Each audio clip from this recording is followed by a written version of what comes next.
Яңалыклар вакыты үз эшен башлап җибәрде. Студияда Лина Хәсәншина, исәнмесез? Менә шундый зур парк үсте, ул без дан итү безнең әтиләр, әниләр утырткан парк Комсомол исеменне. Бүгін комсомол оешкан көн. Пешеход, имеющий светоотражающий элемент, заметен на расстоянии 150 метров. Это означает, что у водителя гораздо больше времени, чтобы отреагировать. Юл хәрәкәте иминлеге хезмәткәрләре балаларны кайгыртып профилактик чаралар уздыра. Очень важно привлекать к этой работе родителей, потому что именно они являются главными учителями, первыми учителями. Нәниләрне юлларда үз-үзеңне дөрес тотарга өйрәтәләр. Бүген Бүтән Союз Ленин коммунистик яшьләр берлеге оешканга 103 ел. Рәсми рәвештә 30 ел элек таркалса да, ветераннар бүген дә яшьләр берлегенең йолаларын истә тота. Комсомолчылар белән без дә күрешеп кайттык. Комсомол оешмасына 1918 елның 29 октябрендә нигез салына. ВЛКСМ, ягъни Бүтән Союз Ленинчыл коммунистик яшьләр берлеге исеме астында 1924 елдан таныла. Ел сайын Әлмәт комсомоллары кайчандыр сәяси агым исемен йөрткән паркка җыела һәм аны тәртипкә китерә. Әлмәт комсомол ветераннарының җитәкчесе Мөдәссир Сөләйманов үз вакытында 2 юкә һәм 2 каен утырта. Алар йорттан да бигрәк үсә. 90нчы елларга кадәр комсомоллар паркында үсә. Чехов урамыннан Толстой урамына кадәр 70нчы еллар комсомоллар утырта. Дәвамнарын 80нчы һәм 90нчы елгылар яшелләндерә. Менә бүген шушындай мотор парк килеп чыкты. 100 елга комсомолга бәләкәй шундый сквер килеп чыкты, инде без аны ясадык истәлеккә.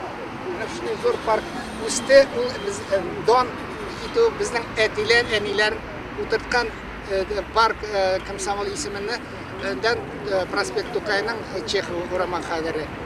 Без аларга рәхмәт әйтеп, Комсомоллар КПССның ярдәмчеләре һәм резервлары, коммунизмның яшь төзүчеләре дип санала. Алар коллективлаштыруда, комсомол төзелешендә һәм меңлек кешеләр эш планын 1000%-ка үтәүчеләр хәрәкәтен оештыруда катнашалар. Узган гасырның 90нчы еллары башында комсомол тарихы тәмамлана. Бүтән Союз Ленин коммунистлар берлеге СССР белән бер үк вакытта диярлек таркала. 1991 елның 27 сентябрендә Бүтән Союз Ленин коммунистлар берлегенең гадәттән тыш съезды комсомолның тарихи роле тәмамланган дип игълан итә һәм оешманың таркалуы турында хәбәр итә. Шуңа карамастан, илебездә комсомол хәрәкәтен дәвам итүче яшьләр оешмалары бүген дә бар. Я от всей души поздравляю всех комсомольцев и не комсомольцев. Барлык комсомолларны һәм комсомол булмаучы иҗтимагый оешма булуын хәтерләүчеләрне чын күңелдән котлыйм. Сәламәтлек телим. Киләчәктә дә барысы да исән-сау һәм барысы да яхшы булсын. Сил, чтобы и дальше работать, и чтобы все были живы-здоровы, и чтобы все было хорошо. Комсомол хезмәт спортны популярлаштыра һәм ялның төрле төрләрен тәкъдим итә. Яшьләрдә сабырлык, үҗәтлек, сәламәт яшәү рәвешенә мәхәббәт тәрбияли торган була. Татарстан Республикасында 2021 елга дәүләт бирим кысаларында урман утыртмаларының санитар торышын яхшырту буенча эшләр дәвам итә. Татарстан Республикасы Урман хуҗалыгы министрлыгы белгечләре мәгълүматлары буенча, агымдагы елның әлеге атнасына 2,6 мең гектар мәйданда санитар сауыктыру чаралары үткәрелгән. Шул исәптән 2,3 мең гектар ликвид булмаган агачны җыю. Исегезгә төшерәбез, санитар сәламәтләндерү чаралары урман саклау чаралары комплексының бер өлеше булып тора. Алар утыртмаларның биологик тотрыклыгын, урманда патологик процессларны киң җәелдерүдән саклау, куркышлардан һәм авырулардан зыянны киметү максатларында үткәрелә. Әлеге атнада Россия Эчке эшләр министрлыгының Әлмәт районы буенча Юхиди бүлеге тарафыннан исерек хәлдә идарә итүче машина йөртүчеләрне масса күләм тикшерү буенча тоннель профилактик операциясе үткәрелде. Әлеге операция барышында 128 машина йөртүче тикшерелде һәм 27 юл хәрәкәте кагыйдәләрен бозу очрагы ачыкланды. Куркынычсызлык каешын эләктермәгән 14, документсыз 2, ОСАГОсыз 8, ут үткәргече техник регламент таләпләренә туры килми торган 2, төзек булмаган очракта транспорт чарасы белән идарә итүнең бер очрагы ачыкланды. Көзгө каникуллар алдыннан һәм яллар барышында юл хәрәкәте иминлеге хезмәткәрләре автомобильдә балаларны алып бару кагыйдәләрен бузучыларны, җәяүле балаларга юл бирмәүчеләрне аерым игътибарга алалар, төрле профилактик акция үткәрәләр. Тулырак алдагы материалда. Балаларны һичшиксез балалар өчен тотып торучы җайланмаларда йөртергә һәм аларны куркынычсызлык кайышларын эләктерергә кирәк. Көзге каникуллар операциясе кысаларында ЮХИДИ хезмәткәрләре белем бирү учреждениеләре белән бергә төрле чаралар үткәрде. Татарстан нефтеның 70 еллыгы исемендәге 25-нче урта гомуми белем бирү мәктәбендә акция кысаларында машина йөртүчеләргә һәм аларның пассажирларына белешмәлекләр тапшырылды. Аларда балалар өчен махсус утыргычлар һәм куркынычсызлык кайышларын кулланырга өндәделәр. Интенсив хәрәкәт, куркынычсыз булмаган һава торышы шартларында юл хәрәкәтендә катнашучыларга игътибарлы булырга һәм юл кагыйдәләрен бозмаска кирәклеген тагын бер кат искә төшерделәр. Государственная инспекция по Альметьевскому району напоминает о необходимости неукоснительного соблюдения правил дорожного движения и призывает участников дорожного движения быть крайне внимательными и осторожными. Ямаш мәктәбе балаларының ялы куркынычсыз, актив һәм нәтиҗәле булсын өчен тематик әңгәмә вакытында балаларга юл йөрү кагыйдәләре турында искә төшерделәр. Тәүлекнең караңгы вакытында һәм күрмәү шартларында яктылыкны кире кайтару элементларын куллануга аерым игътибар бирелде. Теоретик белемнәрне ныгыту өчен гыйбрәтле видеоматериал күрсәтелде. Башлангыч сыйныф укучыларына дөрес җавап биргән балаларга яктылык кайтаручылар таратылды. 23-нче номерлы менеджер урта гомуми белем бирү учреждениесендә плакатлар һәм белешмәлекләр әзерләделәр. Җанлы юл чатына чыктылар. Җәяүле велосипедчы, самокатчылар белән әңгәмә курдылар. Тематик белешмәлекләр тапшырдылар һәм тәүлекнең караңгы вакытында машина йөртүче өчен сизелерлек булу өчен яктылык кайтаручы элементларны кулланырга кирәклеген искәрттеләр. Пешеход, имеющий светоотражающий элемент, заметен на расстоянии 150 метров. Яктылык кайтаргыч элементы булган җәяүле 150 метр арада күренеп тора. Димәк, машина йөртүченең җавап бирү өчен вакыты күбрәк дигән сүз. Җәяүленең юл транспорт һәлакәтенә яктылык кайтаргычсыз эләгү куркынычы яктылык кайтаргыч элементлар булган җәяүлеләргә караганда 10 тапкыр күбрәк. Чем для пешехода, носящего светоотражающие элементы. Шулай ук җәяүлеләр кич юлының юкка уйлап табылмавында сызыкладылар. Аның өчен шәһәрнең җанлы участокларының берсендә җәяүлеләр һәм машина йөртүчеләр белән профилактик эш башкарылды. Киемдә яктылык кайтаручы элементлар куллану кирәклеге аңлатылды. Балалар, педагоглар һәм ата-аналар белән берлектә нәниләрнең юлларда үз-үзеңне дөрес тотарга өйрәнү Түбән Мактаманың 62-нче балалар бакчасында узган семинарның төп темасы булды. Анда Әлмәт һәм республиканың көньяк-көнчыгышыннан килгән белгечләр катнашты. Агымдагы елның 7 аенда гына да Татарстан юлларында балалар катнашында 271 авария теркәлгән. Аларда 11 бала һәлак булган, 286-сы имгәнү алган. Белгечләр балалар катнашында юл транспорт фаҗигаләрен уку елы башында артуын билгели. Алар моны балаларның җәйге ялдан соң юлларда иминлек кагыйдәләрен унытып җибәрү белән аңлата. Әлбәттә, транспорт мөхитенә өстәмә ияләшү таләп ителә. Аларны онытмау өчен тәрбия кичкенәдән үк башланырга тиеш. Семинар практикумда катнашучылар Баулы, Ютазы, Лениногорск, Аксубай, Зәй һәм Сарман районнарыннан килгән иде. Тәҗрибә уртаклашудан тыш балаларны укыту барышында кулланырга мөмкин булган интерактив уеннар, төрле ситуациядән чыгу юллары хакында да фикер алыштылар. Мондый чаралар бездә ел саен уздырыла. Ел саен төрле районнарда очрашабыз ди. Юл хәрәкәте иминлеге территориаль идарәсе профилактика бүлеге начальнигы Лилия Рафигуллина. Задача этого семинара, конечно же, во-первых, активизировать работу в дошкольных образовательных учреждениях. Максат бер, мәктәпкәчә белем бирү учреждениеләрендә балалар катнашында юл транспорт хәрәкәтләре профилактикасын җайга салу. Бигрәк тә бу юнәлештә әти-әниләр белән эшне көчәйтү. Чөнки беренче чиратта нәкъ менә ата-аналар юлда үзеңне дөрес тоту буенча баласына үрнәк булырга тиеш. Для своих деток именно в вопросах воспитания культуры, поведения на дорогах. Түбән Мактаманың 62-нче балалар бакчасында 12 педагог эшли. Алар җилкәсендә 134 баланы тәрбияләү бурычы. Юл хәрәкәте кагыйдәләре буенча дәресләр дә биредә көн саен уза. Наши педагоги нашего детского сада с младших лет обучают детей правилам дорожного движения, они учат их. Биредә төп укыту программасыннан тыш кечкенәдән үк балаларны үз яшенә карата катлаулы саналган хәлләрдән чыга белергә, мөстәкыйльккә һәм үз-үзеңә ышанырга өйрәтәләр. И развивают в них самостоятельность и уверенность в себе. Семинар кысаларында ачык дәрес, ата-аналар катнашында түгәрәк өстәл, балалар белән эшләүче педагоглар арасында фикер алышу оештырылган иде. Радифа Нугманова, Милена Валиева, Рафаэль Сафин, Яңалыклар вакыты, Луч Әлмәт телекомпаниясе. Мәктәп укучыларына түләү өчен гаризаны 2021 елның октябрь ахырына кадәр тапшырырга өлгөрегез. Татарстан Республикасы буенча Пенсия фонды бүлегенең Әлмәт районындагы клиент хезмәте шуны искә төшерә. Балаларга 10 мең сум күләмендә бер тапкыр бирелә торган түләү өчен гариза тапшырмаган ата-аналар моны 2021 елның 31 октябрьне кадәр эшли ала. Шунысында билгеләп үтәргә кирәк. Әгәр 6 яшь 2021 елның 1 сентябрьнән дә соңга калмыйча, 18 яшь 2021 елның 3 июленнән дә соңга калмыйча тулган булса, 6 яшьтән 18 яшькә кадәр балалары булган гаиләләр түләү өчен гариза бирә ала. Шулай ук түләү төп гомуми белем бирү программалары буенча укуларын дәвам иткән 18-23 яшьлек инвалидларга һәм сәламәтлекләре буенча мөмкинлекләре чикләнгән затларга бирелә. Игътибар итегез, бер тапкыр бирелә торган түләүне алу өчен балаларда һәм ата-аналарда, улыкка алучыларда яки попечительләрдә Россия гражданлыгы булу, шулай ук аларның Россия территориясендә яшәү мәҗбүри шарт булып тора. Түләү күрсәтелгән яшьтәге һәр балага билгеләнгән, гаиләнең кеременә бәйле түгел һәм социаль ярдәмнең башка чараларын күрсәткәндә гаиләнең керемнәре составында исәпкә алынмый. Хәзер кыска вакытлы рекламага бүленәчәкбез. Аның артыннан ук безнең эфирда. Biz indi birgəlib, özümüzün volontyorlarımız bilen, özümüzün жетекçilerimiz bilen onlarga уңайлы шартлар тудырырга тиеш. Ознакайда 4 аяклы дуслар приюты ачылды. Күңел кыясының хыялында канаттым мин канат очларын. Үзем үзгәрәлмим. Мин матурлык эзләп йөрим автойөреше, әлбәттә.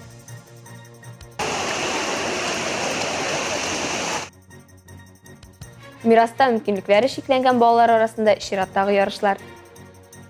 Реклама тиз узачак. Безнең белән калыгыз. Айның һәр соңгы шәмбесендә калабызда Әлмәт районы һәм шәһәр советы депутатларының сайлаучылары белән очрашу үтә. Безнең иҗат төркеме шуларның берсендә булып кайтты. Единая Россия бердәм сайлау округы депутаты Вячеслав Колотовкин Заря яшьсмерләр клубында әлмәтлеләрне кабул итте. Я знаю, что и специалисты исполкома, специалисты ЖЭУ, которые должны здесь присутствовать. Сораулар күп килә. Мондый очрашулар халыкның мөрәҗәгатьләрен тизрәк шишәргә ярдәм итә. Күпчелек сораулар торак коммуналь хуҗалык һәм идарәче компания буенча, гадәти көндәлек сораулар да күп. Очень много. Основные вопросы, конечно, по линии ЖКХ, по управляющим компаниям. Вот. Ну и масса других вопросов, в принципе, обычных житейских. Закон нигезендә гражданнар депутатларга шәхси мөрәҗәгать итә, яисә индивидуаль яки коллектив мөрәҗәгатьләр юллый ала. Алар депутатлар тарафыннан бушлай карала. Мөрәҗәгать итү хукукы ирекле гамәлгә ашырыла. Ул башка затларның хукукларын һәм ирекләрен бозмаска тиеш. Ознакайда хуҗасыз этләр приюты ачылды. Бу чараның башлап йөрүчеләре волонтерлар булса, матди яктан ярдәм күрсәтүче Татнефть ачык акционерлар җәмгыяте һәм район җитәкчелеге булды. Приютны ачу чарасын Илмира Шәрифуллина да күреп кайтты. Моңа кадәр районда сукбай хәлендә калган этләр өчен приют бар иде инде. Тик ул шәһәрдән ерак булуы белән бик уңайсыз иде. Хәзер хуҗасыз этләрне вакытлыча тоту пункты яшелләндерү һәм төзекләндерү буенча күп тармаклы предприятие оешмасы территориясына күчерелде. Биредә бүгенге көндә 35 эт өчен урын әзерләнгән. Приютны ачу чарасында район башлыгы Марсель Шайдуллин да катнашты. Бу эшне башкаруда үзләреннән күп көч керткән волонтерларны билгеләп, матди ярдәм күрсәткән өчен нефтчеләребезгә зур рәхмәт сүзләрен җиткерде. Менә бу МПП базасында, территориясында монда бик уңайлы. Монда инде менә 35 эткә исәпләнгән. Әле тагын киңәйтеп, зурайтып була. Әле Татнефтьнең грантында катнашабыз без. Монда да Алла бирсә җиңеп чыксак, әле монда бик яхшы булырга тиеш инде. Өйдән дә матуррак булырга тиеш, яхшырак булырга тиеш. Алар да җан иясе. Күрә без инде бергәләп үзебезнең волонтерларыбыз белән, үзебезнең җитәкчеләребез белән аларга уңайлы шартлар тудырырга тиеш. Псиләребез дә бар, этләребез дә бар. Күрә алар безнеке. Шундый менә һәм инде хуҗалары табылсын, шундый этләребез, шундый псиләребез бар. Аларга да менә хуҗалар табырга кирәк бергәләп. Этләрне тәрбияләү, ашату, карау да шактый чыгымнар сорый. Хәйрия акцияларыннан балалар бакчалары да, мәктәпләр дә читтә калмады. Аларның ярдәме белән азык-төлек туплана. Менә шулай бергәләп тырышабыз, диде ЗОО-волонтер Василиса Вицкая. По интересу еще, который присутствовал с детства, всегда найти больного, полечить. Кичкенәдән үк шундый теләгем бар иде. Дус кызым белән башлап җибәрдек бу эшне. Сукбай хәлендә калган этләргә булыштык. Тора-бара без күбәйдек. Бүгенге көндә балалар мәктәптә кушылды бу эшкә. Алар да ярдәмгә килде. Хайваннарга ихтирамлы булган балалар тәрбияле булып үсәләр. Приютны ачуда теләктәшлек белдергән район җитәкчелегенә зур рәхмәтемне җиткерәсем килә. Яңа волонтерларга да бик шат булыр идек. Мондый кешеләр әле алга таба да булырлар дип ышанам. И думаем, что их будет становиться все больше и больше. То, что сегодня мы увидели, прекрасное открытие. Бүген без бик матур чарада катнаштык. Чыннан да алар моңа лаек. Юкка гына әйтмиләр бит, эт кешенең дусты дип. Карагыз әле, бит иң авыр вакытларда да кешегә ярдәмгә этләр килде.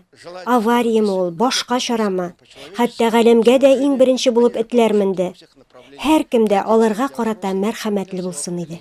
Поэтому желаем успехов всем. 4 аяклы тугры дусларыбыз биредә озак та булмаслар, үзләренә хуҗа табарлар дип ышанасы килә.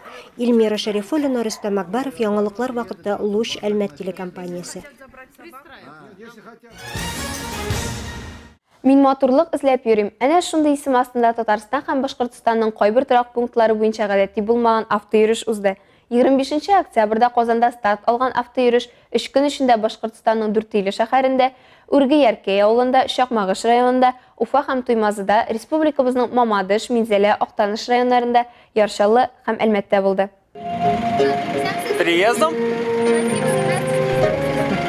Китап радиосының Татмедиа җәмгыяте белән берлектә оештырылган Казан-Уфа-Казан автойөрешендә катнашучылар Әлмәткә кичен килеп төште. Салкын һава торышы булуга карамастан, зур булмаган иҗади төркемне калабызның язучылары, журналистлар һәм Әлмәт драма театры артистлары каршы алды.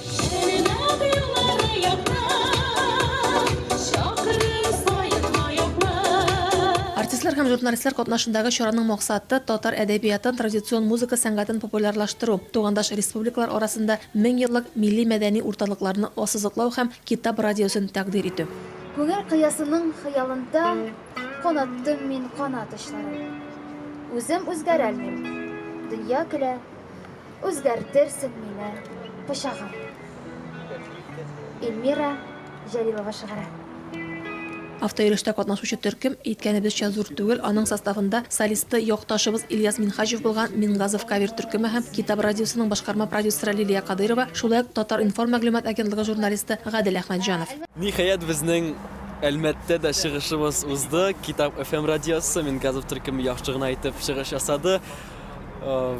Тамашачылар шулай җылы итеп каршы алдылар. Әлмәт халкы матур итеп безне матур итеп җырлар белән, биюләр белән каршы алдылар. Шул кадәр күңелле, шул кадәр приятны булды. Һәм дә инде бу минем туган ягым, туган шәһәрем һәм Алла бирсә, киләсе вакытта тулы команда белән килергә насип булсын дигән өметтә калабыз. Татар телендә яңгыраган җырлар, шигырьләр 30 минутка сыешлы салкын кичне һичшиксез җылытты дип әйтергә була. Әлеге проект алга таба да дәвам итәчәк. Китап радиосы баш мөхәррире Алмаз Миргаязов сүзләренчә, киләсе автомарафоннар Чувашия һәм Түбән Новгород якларына планлаштырыла. Әлбәттә, таҗлы вирус белән бәйле вазгыять кысаларында аның вакыты әлегә билгесез. Рәдифә Нугманова, Раил Зәйнуллин, яңалыклар вакыты, Луч Әлмәт телекомпаниясе.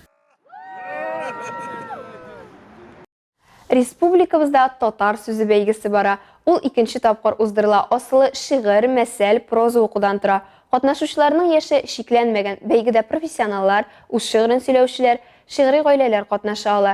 Аризалар 1 декабрьгә кадәр кабул ителә. Катнашу өчен филармониянең электрон адресына яки WhatsApp номерына видео җибәрергә һәм катнашучы өчен ариза формасын тутырырга кирәк. Яш ягыннан шикләүләр юк. Бәйге шигырь, мәсәл, проза, шигъри гаилә, автор башкаручы, профессионал номинацияларында уза. Нәтиҗәләр 2022 елның 21 февралендә Халыкара туган тел көндә ясала. Премиаль фонд 1 600 000 сум.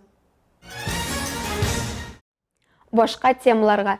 Әлмәтнең Мирас спорт комплексында мөмкинлекләре шикләнгән балалар арасында йөзү буенча ярышлар узды. Катнашучылар 50 метрга ирекле стиль белән йөзде. Йөзү спорт түренең үзенчәлекләре һәм аның сәламәтлеккә булган файдасы турында киләсе сюжеттан белерсез. Ярышта Әлмәттән һәм Рус якташыннан 50-гә якын спортчы катнашты. Мирас спорт комплексы мондый чараларны беренче тапкыр уздырмый һәм балалар өчен әһәмиятен аңлап туктарга җыенмый. Их серьезность данным мероприятием, конечно, тяжело описать. Они даже Әлеге балаларның ярышларга мөнәсәбәте җитди. Алар гади спортчыларга караганда да ныграк әзерләнә. Бүген сәламәтлекләре ягыннан мөмкинлекләре шикләнгән балалар арасында ай сайын уздырыла торган чара үтә. Это среди детей УВЗ, да, это у нас участвуют дети пода, лин и зрения. Ярышның баш хөкемдәре спорт буенча инструктор Василий Архипов. Аның фикеренчә шикләүләр спорттан баш тартуга сәбәп түгел, киресенчә тормышның бер мәгънәсе хәрәкәтләнү һәм энергия алу булып тора. По календарному плану мы проводим сегодня соревнования. Для того, чтобы наши дети не теряли навык. Календар план буенча ярыш уздырабыз. Максатыбыз балалар ярышы күнекмәләрен югалтмау. Ешрак мондый чаралар уздырырга һәм әйтияниләр Әлмәт һәм район физкультура укытучыларын җәлеп итәргә тырышабыз. Поэтому мы стараемся почаще проводить такие мероприятия. Привлекать и родителей, и преподавателей физкультуры это города Альметьевска, и района. Bilgiçler fikrinçe monday yarışlar maxsus balalar үсешенә зур этәргеш бирә. Бүген алар гадәти балалардан айырмаларын сизмиде. Диләрә Холод бүген ярышларда катнаша торган Богданның әнисе 8 яшьлек улының уңышларына бик шатлана. Ребенок занимается уже почти с 5 лет. Вот, каждый год. Минем бала йөзү белән 5 яшеннән шөгыльләнә. Ел сайын призлы урыннар яулыйбыз. Игелек кыл фондына рәхмәт. Гел балаларыбызга чаралар оештыралар. Безнең уңаяк юк, ләкин нәтиҗәләребез яхшы. Без бик шат. У нас аномалия нижней конечности, правой ножки нету, но успехи у нас очень хорошие. Мы очень довольны. Мы стали обладателями гранта Татнефти «Протяни руку помощи». 2 тапкыр Татнефть грантын алдык. Грант акчасы балаларны үстерү өчен җиһазлар сатып алу мөмкинлеген бирә. Булар боччы, йөзү өчен җыелмалар. Барлык шәһәрләр безгә көнләшеп карый. Чөнки Татнефть компаниясе шәһәребез үсешенә зур өлеш кертә. Компания Татнефть вкладывает огромные средства для того, чтобы наш город процветал, чтобы он был таким прекрасным. Җиңүчеләр дистанцияны узуга тотылган вакытның иң аз нәтиҗәсе буенча һәр яшь төркемендә һәм категориядә малайлар һәм кызлар арасында аерым билгеләнде. Җиңүчеләр республика ярышларында катнашачак. Лина Хәсәншин, Рафаэль Сафин, яңалыклар вакытлыча Әлмәт телекомпаниясе. Бу сезгә җиткерәсе соңгы мәгълүматыбыз иде. Мин Лина Хәсәншин һәм монтаж операторы Олия Бәйрамалова сезнең белән сау булашабыз. Исән-имин булыгыз.